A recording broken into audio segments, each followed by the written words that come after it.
ሰው ውሃ ሊቀዳ ሄዶ ዝም ብሎ ዛሬ ነገሩ አይቀዳም መሰል በከተማው የገጠሩ ልንገራችሁና የከተማው ነው ልነግራችኋለሁ።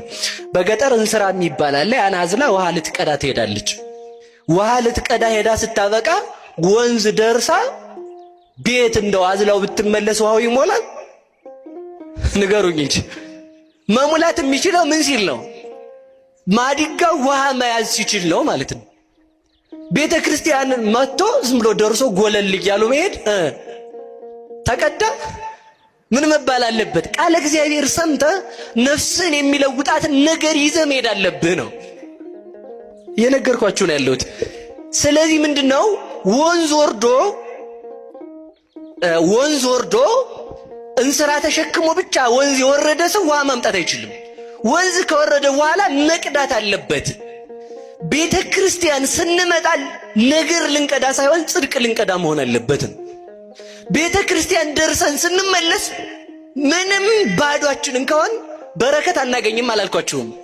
ቤተሰብ የሚያስተካክል ነገር ይዘን መሄድ አለብን። የት ነው የቆየሽው ቤተ ክርስቲያን? ዛሬ ምን ተብሎ ተማርሽ? ወንጌሉ ምን አለ ማለት አለበት ባል። ሚስትም ዛሬ ምን ተመረ መጣ እስኪ አስረዳኝ ንገረኝ ማለት አለባት። ያለዚያ ቤተ ክርስቲያን የመጣው ባዶን ነው። ባዶን እንደመጣ ባዶን ተመልሰ መሄድ የለብህም። ደግሞ ባሌ አያስተምረኝም ሚስቴ አታስተምረኝም ካልክ ይላል ቅዱስ ዮሐንስ አፈወርቅ ካልክ መጽሐፍ ባልህንና ሚስትህን ካናክ ጉንዳንን መምህር ያደርግብሃል ይላል። ማንን መምህር ያደርግብሃል? በሉ ንገሩኝ እንጂ ጉንዳንን መምህር ያደርጋል። ከሰው አልማር ካልክ ጌታዬ ከጉንዳን ተማር ብሎ መጽሐፍ ያዝባል ማለት ነው። እና ከሰው እንድንማር መድኃኔዓለም ይርዳን። ያም ባይሆን ከፍጥረታት እንድንማር መድኃኔዓለም ይፍቀድልን። እና ዊጋችሁ ሁሉ ዘማነትን የሚሰብከው ህንዶች ለጣዖቱ መስዋዕት የሚያቀርቡበት ቀን አለ። የዚያን ጊዜ ራሳቸውን ይላጫሉ። ያን የተላጩትን ጸጉር ቆሻሻ ቦታ ነበር የሚደፉት። የሆነ ሰዓት የኔ ዝናብ ዘንቦ ዝናብ ያጠረው ጤፍ የሚመስል ጸጉር ያላቸው ሰዎች መቀጠላቸውን ሲያዩ ማሽን አስገብተው አጥበው መሸጥ ያዙ። ለምንድን ነበር የሚቆረጡት? ለጣዖቱን ለማክበር ማለት። እኛ ደግሞ የምንቀጠለው ለምንድን ነው? ሰዎች እንዲያዩን እኮ ነው። ይሁን ጸጉሬ ያማረ ነው እንዴ? ምንም ትርጉም የለም። ስለዚህ ከልብሰ ዘማ መውጣት አለብን ነው ባጭሩ። እንዲያርጋ ጠበቀችው። ልብሰ ዘማ ለብሳ የዘማውያን ልብስ የታወቀ ነው። ያው ከፍ ከፍ ዝቅ ዝቅ እንዲያ ያለ ነው ማለት ነው። እየሰማችሁ ነው? ለምሳሌ ጥያቄ ልጠይቃችኋል። እዚህ ጋር ቪ የምታረጉት እንደዚህ ኦ የምታረጉት ጡታችሁን እዚች ጋር ባላዋን አየት እንዲያደርግላችሁ ሰው የምታረጉት እንደ ወንዶቹ የኔን ጡት እንዴት ነው የሚያዩት ነው። አሁን ደግሞ ሴቱ በጣም እንዳትቆጡኝ እንጂ መቤቴን አትቆጡኝም አይደል? መቼም ካልከፋችሁ ልካችሁ ልንገራችሁና ልኬን ንገሩኝ። ካርቶን መቀመጫቸውም ካርቶን ሆኗል። አሁን እንደው እኮ ይጣሉ ሰው መቀመጫን እንዴት ነው የሚያየው? ጥፍራችሁ የሌላ መቀመጫችሁ የሌላ ከንፈራችሁ የሌላ እንዲሁና ጸጉራችሁ የሌላ እናንተ ምን ሆነ ማለት ነው? አይሁን እኮ ነው በቃ የዘማውያን ልብስ ማለት ነው። በተሰጣችሁ አጊጡ። በቃ እኔ አታጊጡ አይደለም ያልኩት፣ ግን ያን ስናደርግ ምንድነው ትርጉሙ ማለት አለብን። ሰውን ጥፍር አታስቀጥል ስትለው ምን ችግር አለው? ባልዩ አታስቀጥይ ካላት ኢኮኖሚ እየከለከለ ይመስላታል። ግን ዝሙ ትፈልጋለሁ ብለሽ እየተጣራሽ ነው። መነሻው እሱ ስለሆነ ማለት ነው። እግዚአብሔር ከዘማውያን ልብስ ያውጣን፣ ልባችንን ንጹህ ያድርግልን። አልተቆጣችሁም መቼም አይደል? ዘይት ትተዋላችሁ ከዛሬ ጀምሮ አይደል? ያው እንግዲህ ከዛፍ ቅጠልም ከዛፍ ልጥም ከዛፍ ቅጠል አይደለም ከዛፍ ልጥ የሚሰራ ዊግም አለ። ግን አሁን የዛፍ ልጥ ራሳችሁ ላይ ተሸክማችሁ ትውሉ። ወይ የሞተች ሴት ናት ወይ ደግሞ ለጣዖት መስዋዕት ሲቀርብ የተቆረጠ ጸጉር ነው ወይ ደግሞ የዛፍ ቅጠል ነው ራሳችሁ ላይ ያለው ክምር ማለት ነው። በቃ ሌላ ምንም አይደለም። እና ለእግዚአብሔር እንድንሆን በተሰጠን እንድናጌጥ እግዚአብሔር ይርዳን። ስለዚህ ለብሳ ጠበቀችው። እስራኤል ሴት አይተው ማለፍ አይሆንላቸውም ይላል መጣፉ ነው እዛው ማለት ነው። ምን አይተው በሉ እንጂ አሁን ሴቱ ወንድ አይቶ ማለፍ ሆኖለታል? አዛኝን አልሆነለትም። ለወንዶች የምናገረው ሴቶች በጣም ተጨንቀው የሚያጌጡት ቆንጆ እንዲሆኑ ፈልገው ሳይሆን ወንድ እንዲያያቸው ነው። አይደል? ወንድ እንዲያዩ ማለት ነው። እና ወንድ ስራዬ ብሎ አንድ ልብስ ለብሳ ወጣ አንድ ወንድ ቆንጅት አምሮብሻል ካላት ያችን ልብስ እስከምትሞት አታዋትም። ደግሞ ሌላው እንዲደግማት ማለት ነው። አምሮብሻል ተብላለች፣ በቃ አለቅ። ለዚህ እኮ ነው ጥፍራችሁ እንዲያ ሆኖ ሲወጣ ታው ክልክል ነው ሲሉ አባቶች እነሱ የማይገባቸው ፋራ። ምክንያቱም ስትወጪ አንቺ በቃ ጥፍርሽ በቃ እንዲያ ስለሚል አምሮብሻል ቆንጅት ስለሚልሽ የሆነ ትል የምትፈልግ አሞራ ማለት ነው። ከመሬት ቆፈር ማድረጊያው ነው እሷ። እናንተ ምን ልቆፍሩበት ነው? ሲበሉ እኮ ራሱ መቤቴን ተጨንቀው እኮ ሲያነሱ እንዲህ ሲያረጉት እንጀራው ላይ ቀድሞ ጥፍራቸው ስክት። ሰው ሲሰድብህ የተሰደብከው ስድብ አንተን እንዳይነካ አድርገህ አስበው። ሰው ሲመርቅህም ለአንተ ክብር እንደማይጨምርልህ አስብ። ለዚህ እኮ ነው አንድ አባት አህያ አላቸው፣ ኧረ በጣም ይቅር በለኝ የአህያ ያህል ክብር የለኝም አሉ። ምክንያቱም አህያ የተጫነችውን በክብር የምታደርስ ናት። እኔ ግን የእግዚአብሔርን ሕግ በልቼ የጨረስኩኝ ከአህያ አንሳለሁ እንጂ እንጨት አላቸው። እንዴ እንጨት እኮ በገባበት እሳት ውስጥ ነዶ እዚያው የሚቀር ነው። እኔ ለተሰጠችኝ ሃይማኖት እንኳን በሰማዕትነት ያልሞትኩ እንዴት እንጨት ትለኛለህ? አንተ ዝም ብለህ ከብት አላቸው። ከብት እኮ ጌታውን ያወቀ ግርግም ላይ ተገይቶ ትንፋሹን የገበረ ነው። አንተ ድንጋይ አላቸው። ውይ ድንጋይ ቤተ መቅደስ የሚሰራበት አሉት። አሁን ሰው የሚሰድባችሁን እኮ ማሳጣት ትችላለህ። በጣም የምንናደደው እኛ ምን ስለሆነ መስሏችሁ ነው? ሰው የሚናገረውን ነገር ነን ብለን ስለምናስብ እኮ ነው። ሰው የፈለገ ነገር ቢል ማድረግ ይችላል ባለው ነገሩኝ እንጂ አይችልም። አይደለሁም እኮ ነው መልሱ። እንደው አሁን እንዲሁ ተመልከቱ፣ የቱን ያህል ብንሰደብ የሚመጥን ስድብ ሊገኝ ይችላል። እኛን የትኛውንም አይገኝም። ቅዱስ ዮሐንስ አፈወርቅ ይላል ከብት ልበልህ አንተ ሰው ይልና አይ ከብትስ ጌታውን ያውቃል። እሺ ውሻ ልበልህ ውሻ የጌታውን ቤት ይጠብቃል። እሺ እንግዲያውስ ምን ልበልህ? እባብ ልበልህ እባብስ ወገኑን አይነድፍም። እሺ ጭልፊት ልበልህ ጭልፊትም ልጆቿን ታሳድጋለች ወገኖቿን አትበላም። እንግዲያውስ ምን ብዬ ልጥራህ አንተን ይልና ተመልከቱ። ሰይጣን ልበልህ ይላል ተመልከቱ። አዛኝን ምሬን ነው። ሰይጣን ልበልህ ይልና አይ ሰይጣንም በሰይጣን ላይ አይጨክንም። አንተ ግን በወንድምህ ላይ ስለጨከንክ ከሰይጣንም ብሰሃል።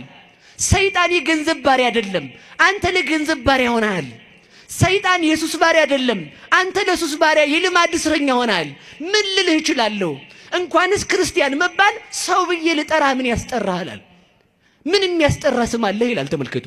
እኛ የሚመጥነን ስድብ የለም እንጂ። ስለዚህ ምንድነው ለማለት የፈለግኩት? ሰው ቢሰድበንም እንዳይረብሸን መሆን አለብን። እስኪ በሉ ሰው ቢሰድበንም በሉ እኛን የሚገልጽ ስድብ አለ? በፍጹም የለም እኮ ተመልከቱ። ለዚህ ነው ጌታ እንኳን ምን አለ መሰላችሁ? በምን አስተማስላ ለዛቲ ትውልድ፣ ይችን ትውልድ በምን ልመስላት አለ። ሀለይነ ለክሙ ወይ ዘፈንክሙ፣ ዘፈንላችሁ ሙሾ አላወጣችሁም። አስቆቀውነ ለክሙ ወይ በከይክሙ፣ ይቅርታ ዘፈንላችሁ ሙሾ አላወጣችሁም፣ አልጨፈራችሁም። አለቀስንላችሁ ሙሾ አላወጣችሁም። ይሄ ዘፈን ይፈቀዳል አይደለም ያልኩት፣ አደራችሁን። እኔ ማለት የፈለግኩት ሌላ ነው። ዘፈን የተባለ ልቅሶ የተባለ የዮሐንስ ስብከት ነው። ዮሐንስ እየበላ ቢመጣ አሃ ይሄማ ይቅርታ ሳይበላ ቢመጣ ይሄማ ጋኔን አድሮበታል አላችሁ። እኔ ደግሞ ዮሐንስ ሳይበላ መምጣቱ በቤቱናው እንዲሳቡ ነው።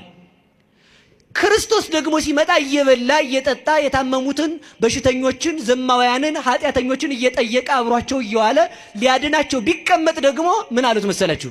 ይሄ ደግሞ አርከመ ጸባህ ነው፣ ኃጥአን የኃጥአን ወዳጅ የኃጢአተኞች የዘማውያን ወዳጅ ነው አሉት ሎቱ ስብሐት። ስለዚህ ምን አላችሁ? ምን ባደርግላችሁ ነው የሚገባችሁ? ዮሐንስ ቢመጣ ጋኔን አለበት አላችሁ፣ እኔ ብመጣ ደግሞ የኃጢአተኛ ወዳጅ አላችሁኝ። በምን ልመስላችሁ እችላለሁ አላቸው። ስለዚህ ተመልከቱ፣ ምሳሌ ያጣለት ነው። እኛ ምሳሌ ታጣልን። ስለዚህ ምንድነው ለማለት የፈለግኩት? እንደ ሙታን ሆነን መኖር። እስኪ በሉ ላይ እንደ ሙታን ሆነን በሉ መኖር። ከዚህ በኋላ ማለት ነው ሰው ሲሰድበን ላለመረበሽ መዘጋጀት አለብን። አይደለሁም አበቃ ከነገረኝም ትክክል ነው የሚሆነው። አዎ ልክ ነህ። ሰምታችኋል? እስኪ በሉ አዎ ልክ ነህ በሉ። ነገረኛ በሉ እንጂ የሚያናድዳችሁን ስድብ እስኪ አምጡት። ትልቁን ነገረኛ። አዎ ልክ ነህ። ልክ አይደለም? ዛሬ ነገር እዚህ ጋር ቁጭ ብለን እኔም እዚህ ጋር ሻሸን ጠምጥሜ ጤነኛ ሰው መስል እናንተም እሱ ጋር ቁጭ ብላችሁ በነጠላ ጤነኛ ሰው ብትመስሉ ስትወጡ ያው እንግዲህ ጠሽ ታደርጋላችሁ አንዷን ማለት ነን እኮ በቃ አዎ ነኝ በቃ አለቀ። ሰው የሚሳደበውን አጥቶ እንዲሄድ ምን ማለት ነው? ማመን። ተመልከቱ እንድናምን እግዚአብሔር ይርዳን። ሁለት ክንፍ ተሰጣት እስኪባል ሁለት ባልና ሚስት ነበሩና እነሱ ድሃ ናቸው እና ሴትየይቱ ትንሽ ያው ገንዘብ እንዲያ ቢኖረን እንደው የተሻለ ባል ባገባ እያለች ታስባለች። ቀን ያሰበችውን በህልሟ ታያለች። ስታይ ምንድነው ያየችው? ትልቅ ፎቅ ያለው መኪና ያለው እንዲያ ያለው እንዲያ ተብሎ ተደግሶ ጥልቅልቅ ብሎ ሰርጓን ታየዋለች በህልሟ ማለት ነው። ብልን ስትል ባሏ ክንድ ላይ ናት። ባሏ ደግሞ እነሱ ምንድን ናቸው? ድሃዎች ናቸው። እዛ ታለቅስ ጀመረ። ስታለቅስ ምን ሆነሽ ነው አላት። እኔን ድረውኝ አለች። ለቅሶ ምን መስላችሁ እንዴ? ታዳሪ እያለሁ ምን አስጨንቆሽ ነው? እኔ ያለው ማንም አልወሰድሽም፣ እኔ ደግሞ እስከምሞት ከአንቺው ጋር ነኝ አላት። እዛ እንግዲህ ተመልከቱ እንዲያ ሲላል እንደው ጅል እኔ ያስለቀሰኝ እሱ አይደለም አለችው። እና አላት በህልሜ መሆኑ ነው ልቅሶ ያመጣው በእውኔ በሆነልኝ ትቼ እሄዳለሁ ነው። ስለዚህ ተመልከቱ ሀብት ያለው ሲያይ ሴቱም አይኑ ይዛወራል። ሀብት ያላት ሲያይ ወንዱም አይኑ ይዛወራል። ስለዚህ ተመልከቱ ባጭር ቃላቸው የፈለግኩት ግን ሀብት አይደለም ለትዳር መስፈርቱ። ይችኛዋ ሙሽራ የዚህ ዓለም ሙሽርነት ተመልከቱ ተዋደን እንኑር በሉኝ፣ ሀብት አንወድም በሉ፣ እሺ ልቀበላችሁ። ምንም ነገር አይለየንም ብላችኋል፣ እሺ ልቀበላችሁ። ሴቱ ብልህ ነው። ያው እንደምታውቁት የጉንዳን ጉልበት የሴት ብላት መጥፎ ነው ይባላልና እግዚአብሔር ይስጣችሁ። የጉንዳን ጉልበት የሴት ብላት ይስጣችሁ መድኃኒዓለም አሜን በሉ እንጂ። የጉንዳን ጉልበት የተባለው ሰው ቢሞት አዝሎት የሚሄደውን ሰው ተሸክሞ መሄድ ይችላል? አንድ ሰው የአንድ ሰው ሬሳ ተሸክሞ መሄድ ይችላል? ይችላል? አይችልም። ጉንዳን ግን የሞተውን ሬሳ ያልሞተው ጉንዳን ብቻውን ተሸክሞት ይሄዳል። የጉንዳን ጉልበት ማለት ያ ነው እንጂ እኔን የሚያህል ሆኖ አይደለም። እሺ። ስለዚህ የሴቱ ብላት ደግሞ ተመልከቱ በጣም ማለቂያ የለውም። እና የትዳር የፍቺ መጨረሻ ቀን መቼ ነው ካላችሁኝ፣ መቼም ፍቺ የለም ነው። እስኪ በሉላችሁ መቼም በሉ ፍቺ የለም። እስከ መቼ ነው ፍቺው? መቼም በሉ እንጂ እስከ መቼ ነው? እስከ መቼ ነው? ስለዚህ አሁን ብዙ ሰው በቤተ ክርስቲያን ስርዓት የማያገባው ኋላ ነዝናዛ ከሆነ እንድፈታው ይላል። ይሄ ብቻ አይደለም እንደ ልባቸው ለመዞር እንዲመቻቸው ነው። በቃ እንቅጩን አይደለም እናዋ እንቅጩ እሱ ነው። እሺ ለምን በቤተ ክርስቲያን አታገባም ሲባል አይታወቅም ጸባዋ ምናምን ከሆነ ልፈታት ነው። ማን አግባለ? ማን አግባለ? እንዲያ ከሆነ ቤተ ክርስቲያን የማታውቀው ሰርግ የአህያ የበቅሎ የፈረስ ነው። እኔ አላልኩም ፍትሐ ነገሥት ሰለስቱ ምዕት። ቤተ ክርስቲያን የማታውቀው ካላችሁ አሳውቁ፣ መታችሁ ቁረው። እንቅጩ ነው ማለት ነው። ስለዚህ ተመልከቱ ሰርግ መቼ ይፈታል ካላችሁ መቼም አይፈታም። ለምን? አንድ ሰው ትዳሩን ቢያፈርስ ከሃዲ ተብሎ ነው የሚጠራው። ለምን መሰላችሁ እንደዛ የሚባለው? አንደኛ ሚስቲቱ የቤተ ክርስቲያን ምሳሌ ናት። ባልየው የክርስቶስ ምሳሌ ነው። ክርስቶስ ቤተ ክርስቲያንን ሞቶም በሞቱ መስርቷት እስከ መጨረሻው ድረስ ተመልከቱ። ለቤተ ክርስቲያን እጅ መንሻ አድርጎ ደሙን አፍስሶ በደሙ መስርቷታል። ከቤተ ክርስቲያን እኛን ምእመናንን ወልዶናል በጥምቀት። እንደዚህ ከሆነ ባል የክርስቶስ ምሳሌ፣ ሚስት የቤተ ክርስቲያን ምሳሌ ከሆነ መቼ ይፋታሉ ከተባለ ተመልከቱ። ባልና ሚስት ትዳራቸውን ቢያፈርሱ ክርስቶስ ከቤተ ክርስቲያን ተለይቷል ብለው እንደካዱ ይቆጠርባቸዋል። ስለዚህ ተመልከቱ ክርስቶስ አሁን እኛን በጥምቀት የወለደችን ቤተ ክርስቲያን ናት እናታችን። እኛን ልካፈል ቢል ቤተ ክርስቲያንና ክርስቶስ ልካፈል ቢሉ የሚካፈሉን አካል የላቸውም። ባልና ሚስት ወልደው ልጅ እንካፈል ቢሉ ንብረት ይካፈሉ ይሆናል እንጂ ለማን ሊሆን ነው? አጥንት አይከፈል፣ ደም አይከፈል፣ አካል አይከፈል። አንድ ተዋህዷቸውን የሚያስረዳው ልጃቸው ነው። ስለዚህ በዚህ ክርስቶስን ይሰብኩታል ይላል። አንድ ሆነን በትዳር ጸንተን እንድንኖር መድኃኔዓለም ይርዳን። አንድ ዲያቆን ነበረ፣ ሚስት ነበረችው። ቃል ኪዳን ገብተው በጾም ወቅት እንግዲህ እንዲህ አይነት ግብረ ስጋ አናረግም ብለው ገቡ። ከዛ ኖረው ሱባያቸውን ሳይጨርሱ ችግር እንፍጠር ሩካቤ እናርግ አላት። ተዋዋለችው። ወንድ ነው፣ ተጋፍቶ ደረሰ፣ ልጅ ወለደች። ተናዳ የዛሬው ልጅ የሰይጣን ልጅ ነው አለች። ስለዚህ ስንናደድ ዝም ማለት መልመድ። እኔ ማለት ነው ከአንድ ሰው አንድ ትልቅ ነገር ተምሬያለሁ ሰሞኑን። ሲናደድ ስልክ የማያነሳ ሰው አየሁ። እናንተ ለምን የሚመጡትን ሰው ላለመሳደብ ማለት ነው። አሁን እኮ ብዙ ባል አለ ቤት ሲገባ የውጭው ንደት ሚስቱ ላይ የሚወጣ ማለት ነው። ብዙ ሚስት አለች ቢሮ የዋለባትን እሱ ላይ የምትወጣ። ታክሲ ቀርቶባት ከሆነ ገብታ ምን እዚህ ተጎልተህ ትለዋለች ማለት። ዝም ማለት ጥሩ ነው ማለት ነው። ዝም ሲነድ ዝም እንደው በርን መዝጋት ማለት ነው አይደል? ዝግት አድርጎ ቁጭና ተመልከቱ። ሲነዳት እንዲህ አለች፣ ሰይጣን መጥቶ ልጄን ስጭኝ አለ። ምንን ስጭኝ? በሞቴ ንገሩኝ። በአካል ላይ የመጣው መጥቶ ልጄን አምጪው አላት። ከዛ እያለቀሰች ስትኖር ልጇ አድጎ ስታዩ ታለቅሳለች እና አንድ ቀን እናቴ ሁሉም ልጅ አለሽ እኔን ስታይ የምታለቅሽ ምን ሆነሽ ነው አላት። ዝም ብለህ የእመቤታችንን ውዳሴ እንዳትለይ ተምረህ ድገም፣ እመቤቴ በል አለችው። ማን በል? የማን ልጅ ነው? ከዛ ትምህርት ቤት ስታስገባው ደግሞ መምህሩ ደግሞ ልቅሶ ነው እንደገና የሆነ ነገር አለ። እናቴ እኔን ስታይ ልቅሶ፣ መምህሬ እኔን ሲያይ ልቅሶ ምንድነው አለ። የእመቤታችንን ውዳሴ ማርያም ድገም አሉት መምህሩ። ማን ታይቷቸው ሰይጣን ምኑ ነው ምኔ ነው ብሏል፣ ልጅ ነው ብሏል። አንድ ቀን ዲያቆን ሆኖ ከመምህሩ ጋር ቅዳሴ እንደገባ ሰይጣን አይቶ አውጥቶ ይዞት ወረደ። ሲኦል አንጦሮጦስ ማለት ነው። ይዞት ሲወርድ ቄሱ ሰላም ለኩልክሙ እያለ ነበር። ባለበት ሆኖ እመቤቴ ብሎ ሲጣራ ምስለ መንፈስከ ለማለት ተሰጥኦ ለመቀበል ከቤተ መቅደስ አስመለሰችው።